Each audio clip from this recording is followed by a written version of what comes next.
السلام عليكم مشاهدينا الاوفياء، مرحبا بكم على قناتنا اولينا سبور.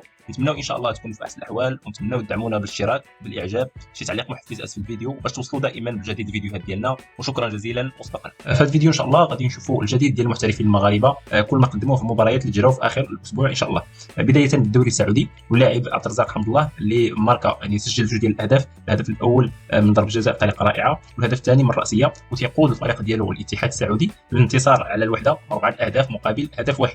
بالنسبه للاعب نيف اكرد، اللاعب اللي تيلعب في ويست هام يونايتد الانجليزي، للاسف مازال عنده مشكل مع المدرب ديالو، مازال ما رجعش ليه الثقه، وبالتالي كان احتياطي في المباراه كامله ما شاركاش، والفريق ديالو تعادل امام استون فيلا هدف مقابل هدف.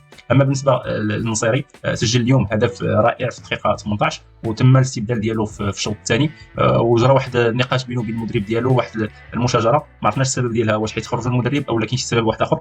نتمنوا هادشي ما ياثرش على المستوى ديالو يعني في المباريات الجايه، ونتمنوا المدرب يعني ما يخليش في ذاك البدلاء. التذكير فان يوسف النصيري فات قال بانه في نهايه الموسم ما غاديش يبقى مع اشبيليه، غادي يبدل الوجهه. نتمنوا له التوفيق ان شاء الله، الوجهه احسن باذن الله. بالنسبه للامين عدلي مع باير ليفركوزن اليوم، يعني كان احتياطي، ما لعب حتى الشوط الثاني عاد دخلوا المدرب لانه لعب في الماتش الفائت ديال الدوري الاوروبي. الفريق ديالو اليوم انتصر ب3 اهداف مقابل هدفين، وبالتالي توسع الفارق على المطارد بايرن ميونخ اللي عنده 60 نقطه، الفرق دابا 10 ديال النقاط، وبالتالي تيقترب الباير ليفركوزن البطوله الالمانيه باذن الله. اما بالنسبه لسفيان امرابط اليوم كذلك كان احتياطي في المباراه اللي جمعت الفريق ديالو مانشستر يونايتد ضد ليفربول، اللي انتصر فيها اليونايتد وتاهل للنصف النهائي ديال كاس الاتحاد الانجليزي.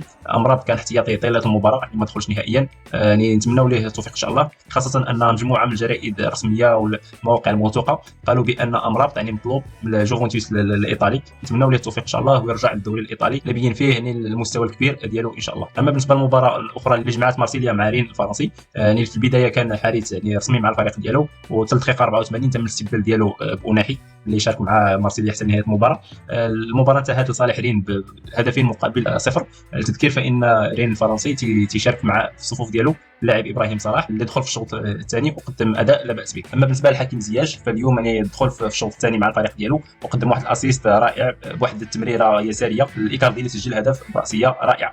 كذلك يوم امس كان هدف رائع جدا من المغربي ابراهيم دياز اللي سجل هدف يعني مع ريال مدريد، وبالتالي تيوصل الهدف رقم 9 مع الميرينغي في هذا الموسم. هذا هو يكون عندنا بالنسبه للفيديو ديال اليوم، الى فيديو قادم ان شاء الله، وشكرا على المتابعه، والسلام عليكم ورحمه الله.